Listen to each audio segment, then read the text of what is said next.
오늘 우리에게 주신 하나님 말씀은 로마서 13장 11절부터 14절까지 말씀입니다. 한 목소리로 읽겠습니다. 또한 너희가 이 시기를 알거니와 자다가 깰 때가 벌써 되었으니 이는 이제 우리의 구원이 처음 믿을 때보다 가까웠음이라. 밤이 깊고 낮이 가까웠으니 그러므로 우리가 어둠의 일을 벗고 빛의 갑옷을 입자. 낮에와 같이 단정히 행하고 방탕하거나 술 취하지 말며 음란하거나 호색하지 말며 다투거나 시기하지 말고 오직 주 예수 그리스도로 옷 입고 정욕을 위하여 육신의 일을 도모하지 말라. 아멘. 네, 여러분들 야이로라고 하는 이름 기억하실 겁니다. 가버나움의 회당장이죠. 12살 난 외동딸이 죽어가고 있었습니다.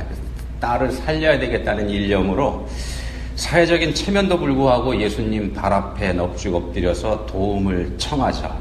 그리고 예수님께서는 이 야이로의 집에 직접 찾아가셔서 그 사이에 아버지가 예수님을 만나러 온 그 사이에 죽어버린 딸 아이를 다시 살려주십니다. 우리가 다 잘 알고 있는 달리다 쿰이라고 하는 말이 여기서 등장하죠. 달리다 쿰, 아람어로 소녀야 일어나라, 그런 뜻입니다. 그 관련되어 있는 사람이 야이로입니다. 재밌는 거는요, 이 회당장의 이름이 야이로라는 사실입니다. 야이로가 무슨 뜻인가 하면은 깨우는 자, 살리는 자, 그런 뜻을 가진 이름입니다. 깨우는 자, 살리는 자라고 하는 이름을 가진 야이로가 자기 자신의 딸을 깨우지 못하고 살리지 못해서 예수님께 도움을 청한다는 그런 풍자가 이 이야기 안에 담겨 있기도 합니다. 야이로는 자신의 이름대로 살지도 못한 그런 사람이라는 거 우리한테 보여줍니다. 무기력한 사람이었다는 겁니다. 무기력한 사람.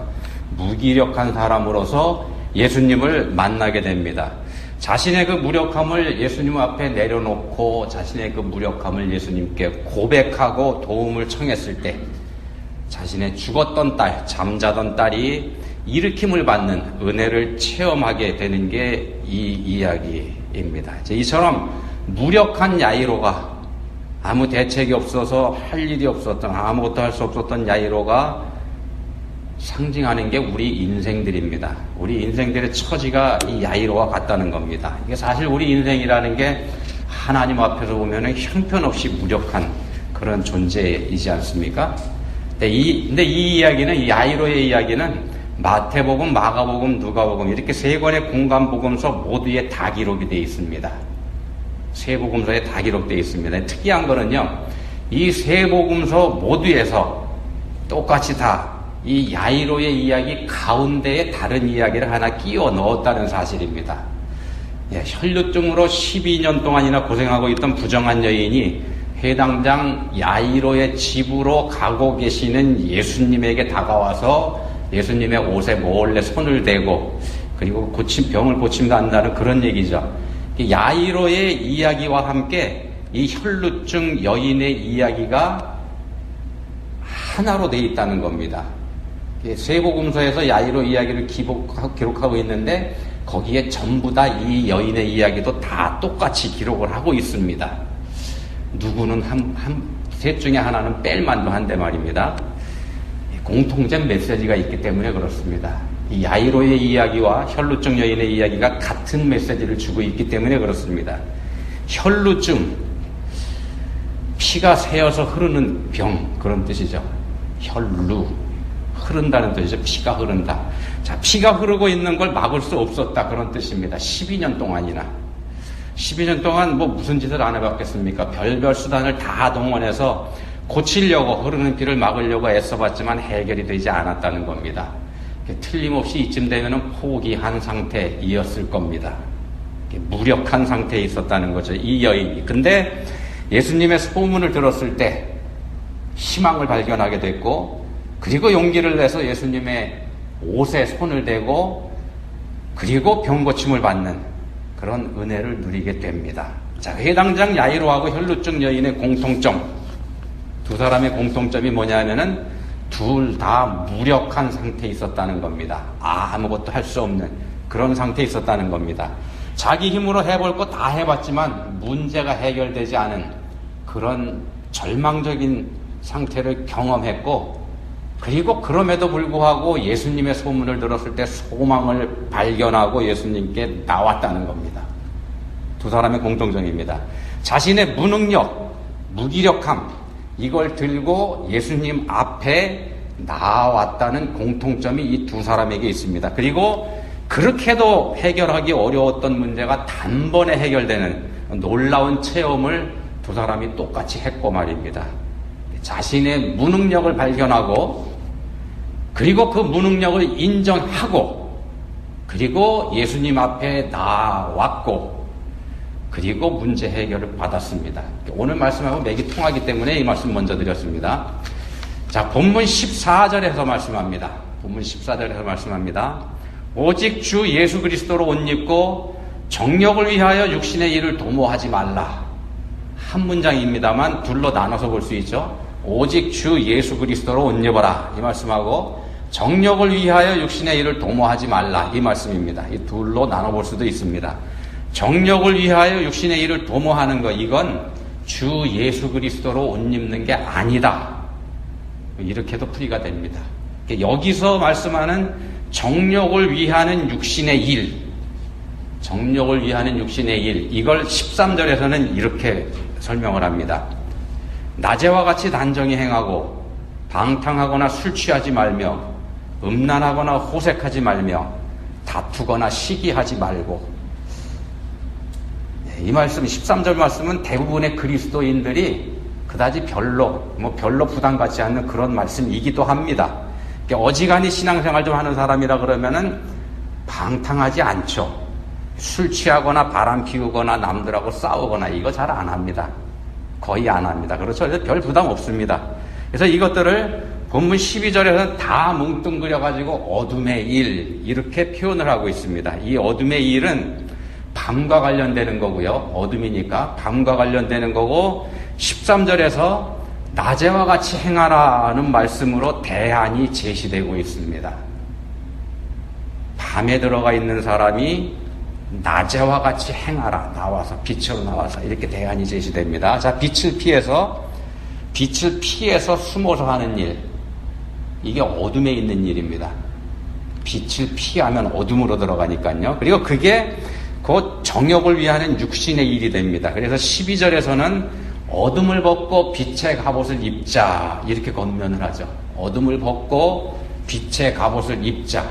그렇다면 방탕한 삶을 살지도 않고 술은 입에 대지도 않기 때문에 술 취할 일도 없고 바람도 안 피우고, 그러니까 육신의 일을 도모하지 않는 사람이다, 이렇게 얘기할 수 있을 것 같습니다. 그런 사람이라면. 그렇죠? 어둠에 거하는 사람이 아니다. 어떻습니까? 우리가 그런 짓 하고 하지 않지만 그렇다고 우리가 정말 어둠에 거하지 않는 사람일까요? 어떻게 생각하십니까? 우리는 그러면 빛에 거하고 있습니까? 우리는 어둠에 있지 않고 빛에 거하고 있습니까? 빛의 갑옷을 지금 입고 있습니까? 마음이 놓이다가도 이렇게 대놓고 질문드리니까 괜히 좀 머뭇거리게 되죠. 이 부분에 대해서 좀 더 오늘 생각해 보겠습니다. 본문 14절에 오직 주 예수 그리스도로 옷 입고 라는 말씀에 한번 주목해 보려고 합니다. 오직 주 예수 그리스도로 옷 입고. 이걸 12절에서는 문학적인 표현을 써서 빛의 갑옷을 입자, 이렇게 표현을 했습니다. 둘 다 옷을 입는 거에 비유해서 표현을 하고 있죠. 여기서 옷을 입는다, 이 말씀은 의지한다, 이런 뜻으로도 우리가 한번 풀어볼 수 있겠습니다.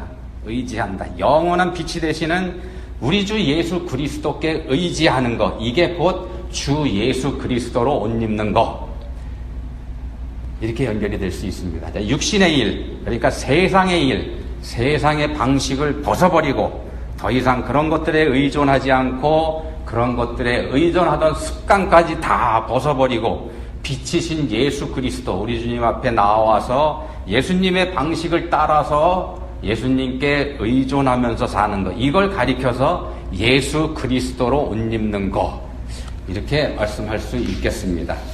자, 회당장 야이로와 혈루증 여인, 이 두 사람이 당시에 통용되고 있던 의술, 또 주술, 그때는 주술도 치료수단이었으니까 말입니다.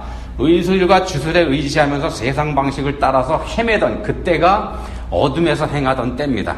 자, 그때에는 어둠의 옷을 이 사람들이 입고 있던 때죠. 그랬다가 자신의 무능력, 어둠의 무능력, 세상의 무능함, 이걸 깨닫고 그리고 그걸 인정하고 다 벗어버리고 빛이신 예수님 앞에 나온 것, 이게 빛의 갑옷을 입은 것이고 예수 그리스도로 옷 입는 것, 이렇게 연결해서 쉽게 풀어볼 수 있겠습니다.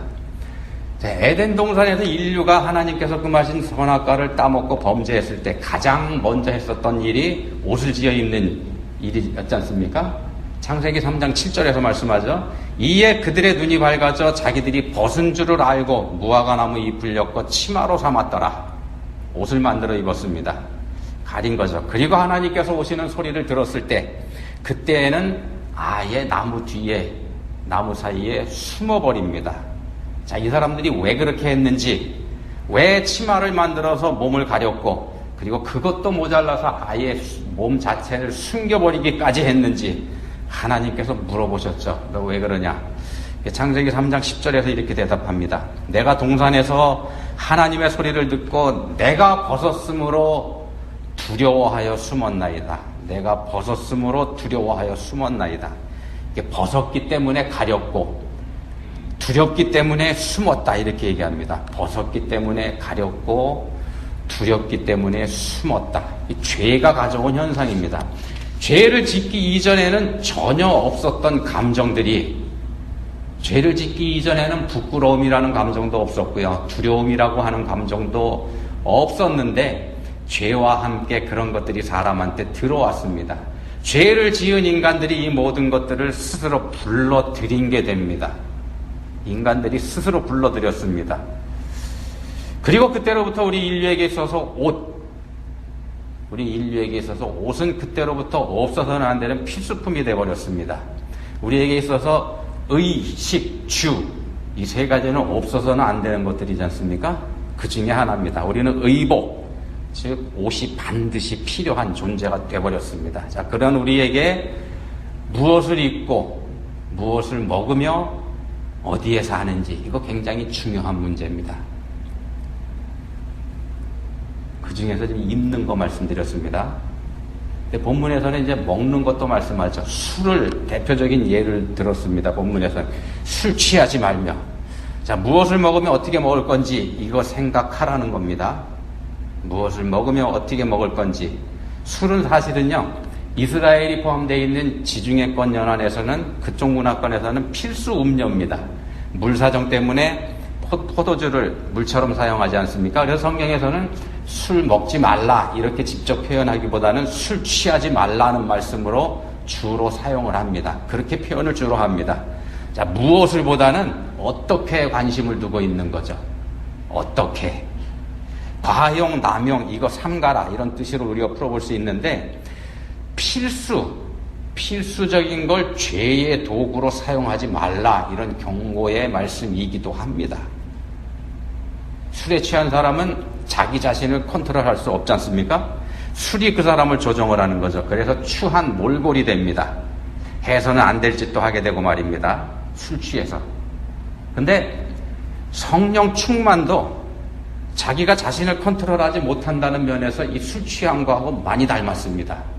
성령께 붙잡힌 사람도 평소하고는 다른 그런 사람이 되지 않습니까? 평소하고 다른 사람이 됩니다. 성령 충만함을 경험하게 되면은. 성령께서 그 사람을 통제하시기 때문에 그런 현상이 나타나죠. 사도행전의 오순절 때 제자들이 성령 충만함을 입었을 때 사람들은 제자들을 보고 술에 취했다, 새술에 취했다 이렇게 조롱하지 않았습니까? 닮았기 때문에 그렇습니다. 닮은 면이 그렇게 있기 때문에 성경에서도 우리가 쉽게 이해하도록 술 취한 거하고 성령 충만을 비교해서 말씀을 합니다. 그래서도 성경에서 술 취한 거를 더 많이 경계를 하십니다. 자, 술에 취하면 본문의 표현으로는 어둠에 있는 게 됩니다. 어둠에 있는 겁니다. 자신을 감춘 거죠. 어둠에 들어갔습니까? 자신을 감춘 겁니다. 술 뒤에 자신이 숨은 겁니다. 술 뒤에 숨었습니다. 그리고 생각합니다. 내가 숨었으니까 보지 못할 거다. 이렇게 말입니다.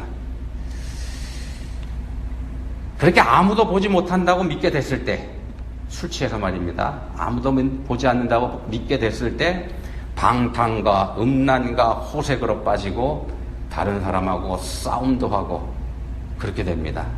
어둠에 있기 때문에 어둠의 일을 하는 건데, 이 사람을 감싸고 있는 어둠이 그 사람 대신에 그런 짓을 하고 있는 겁니다. 우리가 그렇게 볼 수 있습니다.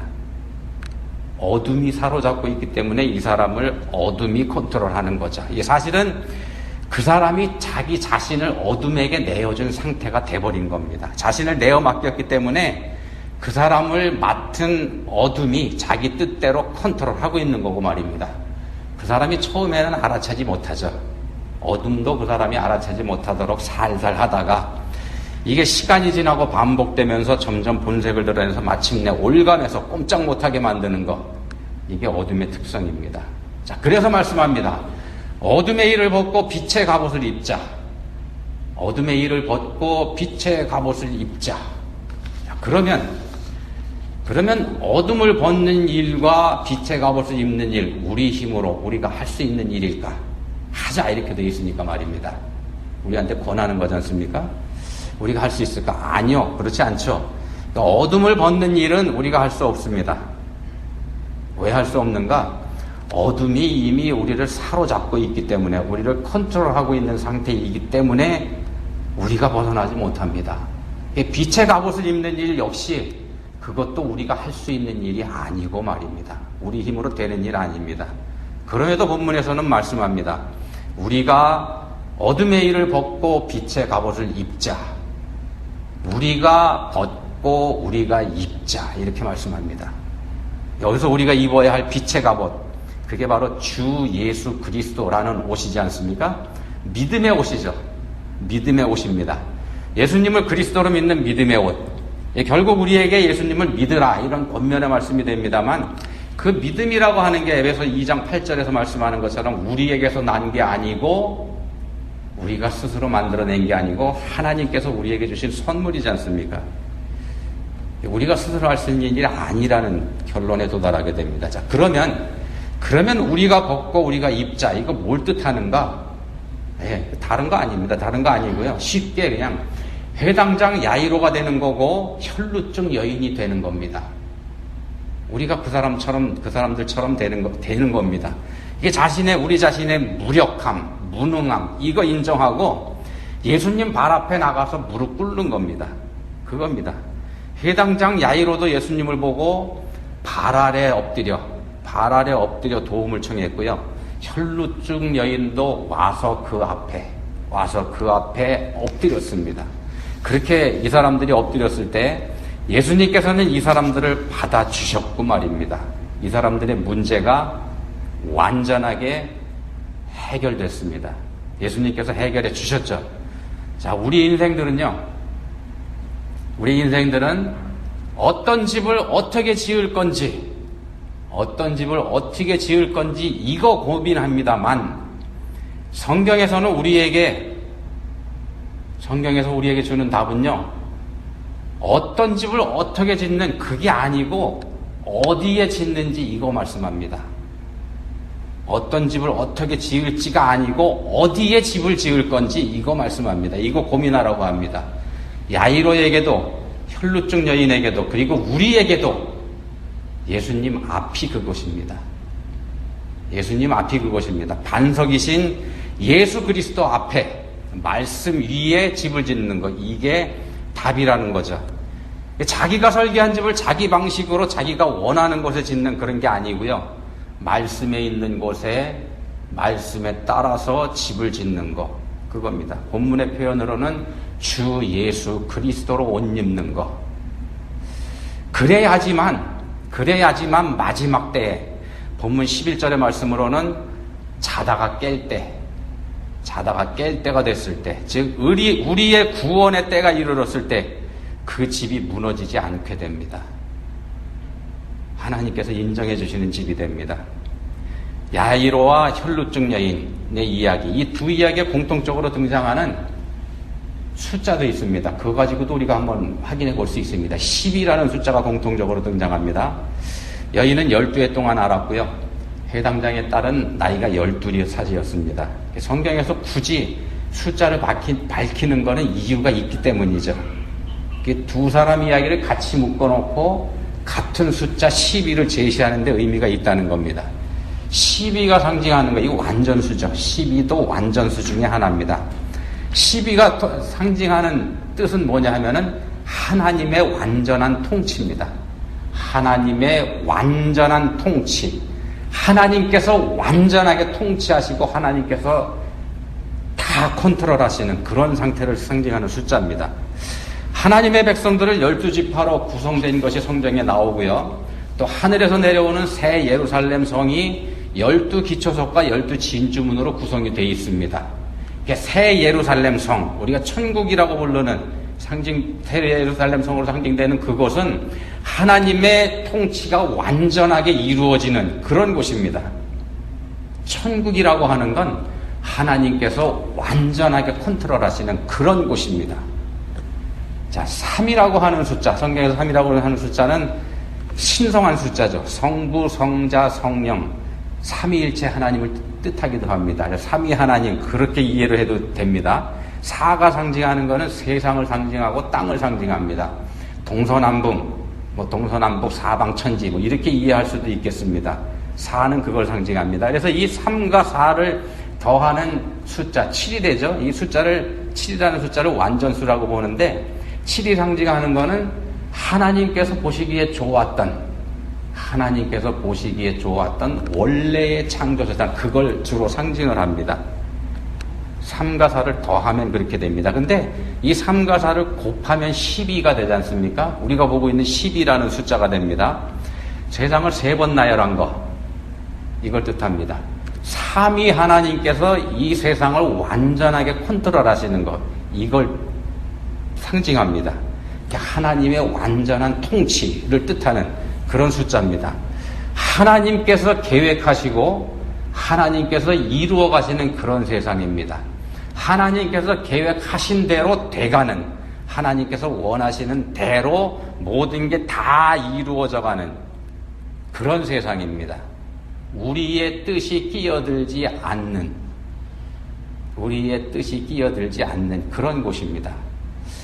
그런 곳에서야 비로소 하나님의 피조물인 우리에게도 완전한 평화, 온전한 안식이 주어집니다.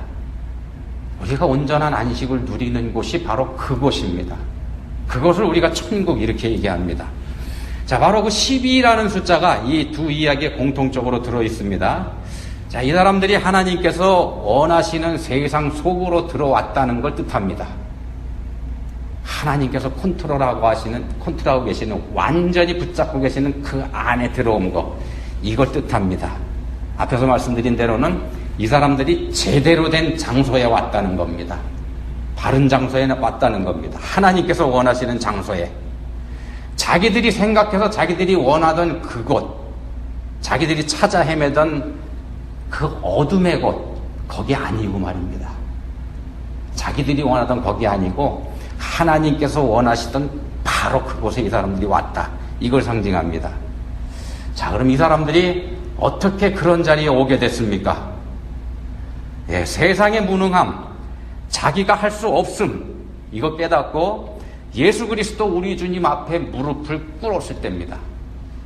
바로 그때 이 사람들은 하나님의 완전한 통치의 영역 안에 들어왔고, 그 통치의 영역 안에 들어왔을 그때에 예수 그리스도께서는 이 사람들을 고쳐주신 겁니다. 그때 치유가 일어납니다. 예수님 당신 자신의 이름으로 이 사람들에게 옷 입혀주신 겁니다. 예수님 자신을 이 사람들에게 입혀주신 겁니다. 덮어주셨습니다. 이 사람들을. 그것이 반석입니다. 이 사람들이 선 장소가. 반석이신 예수 그리스도 앞에. 우리가 거해야 될 것이 바로 거기라는 겁니다. 뭘 어떻게 행하느냐보다 더 중요한 게 그래서 어디에 거하느냐입니다. 그래서 우리 주님께서도 가시면서 말씀하셨지 않습니까? 너희가 거할 처소를 예비하러 가노라. 우리가 어둠의 일을 벗고 빛의 갑옷을 입자. 우리가 어둠의 일을 벗고 빛의 갑옷을 입자. 이 말씀은 우리 스스로 가리고 숨어서 두려움에 떨던 곳에서 나와서 자신이 그렇게 약하고 무력한 존재라는 사실을 인정하고 예수님 앞에 무릎 꿇어라. 그런 말씀이기도 합니다. 그러면 예수님께서 우리를 덮어주실 겁니다. 덮어주실 겁니다. 그게 주 예수 그리스도로 옷 입는 겁니다. 자, 그렇다고 해서 우리가 주 예수 그리스도로 옷 입었다고 해서 우리가 깨끗해진 건 사실 아닙니다. 우리가 깨끗해진 거 아닙니다. 우리는 여전히 시기와 질투와 방탕과 음란과 호색과 술 취함과 더러움에 노출되어 있습니다. 그런 것에 노출되어 있지만 그럼에도 불구하고 예수님께서 덮어주셨습니다. 우리는 보이지 않고 예수님만 보이게 하신 거죠. 이걸 구원 이렇게 얘기합니다. 구원입니다. 그리고 우리가 그렇게 예수님께서 덮어주신 거기에 머물러 있으면 그러면 그때부터 우리는 그런 죄된 것에서 점점 멀어지게 된다는 겁니다. 우리 자신을 내어드리기에 예수님께 내어드리죠.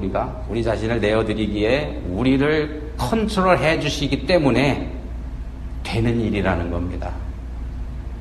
우리가 하는 게 아니고 말입니다. 자, 한 번 더 말씀드립니다. 인생의 문제는 어떤 집을 어떻게 짓는 게 아니고 어디에 집을 짓는지가 더 중요합니다. 반석이신 예수님 위에, 예수님 안에 지어야 되는 겁니다.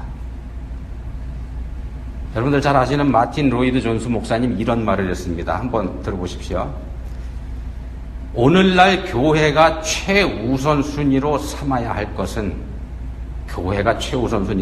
것은 현재의 우리의 무력함을 인정하는 거다. 우리의 무력함을 인정하는 거다. 그걸 인정하면서 하나님께서 찾아와 주시기를 부르짖는 것이다. 우리가 뭔가 할 수 있다고 생각하는 동안에는요, 우리는 하나님 찾지 않습니다. 우리가 할 수 있다고 생각하는 동안 하나님 찾지 않습니다. 설령 하나님 찾는다고 해도 저만치 계신 하나님을 원할 뿐입니다. 우리를 완전히 제압하시는 하나님이 아니고 말입니다. 우리가 그렇게 살아왔습니다. 그리고 그렇게 살아온 우리들의 그런 삶이 이 코로나 바이러스 때문에 전부 들통이 난 겁니다. 전부 들통이 나버렸습니다. 오늘 우리는 반년 만에 이 예배당에 모여서 예배드리고 있습니다. 그동안에 우리가 느낀 거, 우리의 무능, 우리의 무력함입니다. 그거 우리가 처절하게 깨달았지 않습니까? 요즘 우리 한국교회의 위상 엉망입니다. 기독교인이라는 사실이 부끄러워서 말도 하지 못하는 그런 때입니다. 그나마 우리는 한국에 살고 있지 않기 때문에 다행이라고 그럴까요? 한국에서는요, 중학생, 고등학생들이, 아이들이 창피해서 이제 교회에 그만 나오겠다 이렇게 얘기한답니다. 때가 가깝습니다. 이제 우리가 하나님께 항복해야 할 때입니다. 기도하시겠습니다. 하나님 아버지, 그리스도인이라는 사실이 부끄러운 시대에 저희가 이렇게 살고 있습니다. 이 지경이 된 거 하나님께서 잘못하셨기 때문이 아니라는 것 저희가 잘 알고 있습니다. 저희가 문제입니다. 저희가 잘못됐기 때문에 이렇게 됐습니다. 하나님 일까지도 저희 생각대로 했기 때문에 이 지경이 됐습니다. 저희를 불쌍히 여겨주십시오. 이제는 저희를 덮어주셔서 저희는 보이지 않게 해주시고 오직 저희를 덮으신 예수님의 십자가만 보이게 해주시기 원합니다. 주 예수 그리스도 이름으로 기도합니다. 아멘.